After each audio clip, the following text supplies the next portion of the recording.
Hello, amazing kakotse. Grabe yung client ko. Napakuha ako ng aking camera kasi kala ko kung ano lang yung ipapabuhat sa akin. Imagine guys, galing pa sila ng Nueva Ecija. O, pumunta lang dito para kunin yung plaka and then may pupuntahan din ata sila. Tapos, di ako makapaniwala. Nag-bus lang sila mga kakotse ha. Nag-bus lang sila.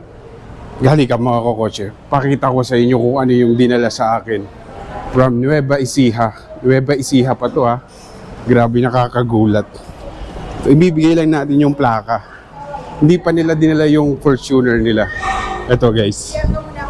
Pakita ko sa inyo. Kaya pala, nagulat ako kung ano yung... ito mga client ko. Nagulat ako kakotse. Natatandaan nyo sila. No? Naka-Fortuner LTD yan. Oh. Ay si ma'am oh. Ay ma'am. Grabe. Nag-commute pa sila mga kakotse para lang daanan syempre yung plaka. Tapos ewan ko may pupuntahan din ata sila. Imagine niyo mga kakotse from Nueva Ecija. Dala yung bigas oh.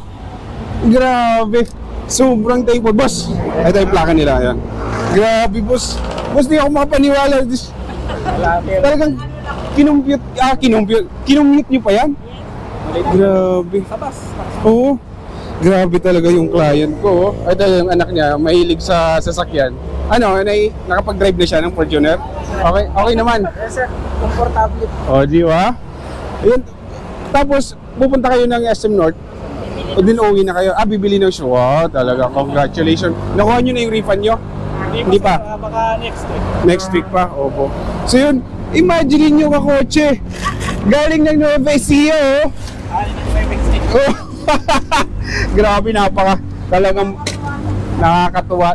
Mapalad talaga tayo sa mga customer na mabababa. Ito, grabe. Yung effort lang ha, yung effort lang. Grabe. Thank you boss. Thank you boss ha. Boss, maraming salamat ulit. Maraming salamat. Ma'am, mag-ingat kayo ma'am ha. Opo. Babalik na sila, papunta na sila ng SM North. So yun, kinuha lang nila yung plaka. Ayun. So yun, maraming salamat kakotse. Talagang napakaswerte ko sa mga napakabait kong client, oh. Yun, ingat and always drive safe. Bye!